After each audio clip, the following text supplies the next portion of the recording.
আমি কিভাবে ইট বানাই আপনাদেরকে এখন দেখাবো।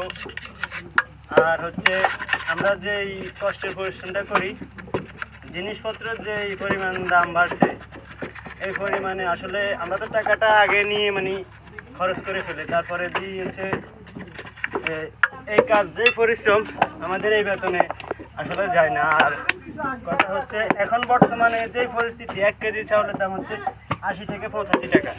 এই 80 থেকে 85 টাকার চাউল কিনে যদি আমরা খাইতে হয়, তাহলে আমাদের মজুরির দরকার ছিল 500 থেকে 600 টাকা।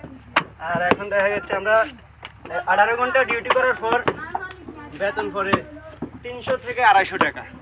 তো 300 থেকে 250 টাকা দিয়ে আমরা একটা পরোটা এখন মাত্র আগে ছিল 5 টাকা, আর এখন হচ্ছে 10 টাকা। 1 কাপ চা খাইতে গেলে লাগে 60 টাকা। তো আমাদের খরচে চলে যায় দৈনিক, দেখা গেছে স্বাভাবিকভাবে যদি নাস্তা খাইতে যায় তারপরেও দৈনিক 50 টাকা যায়।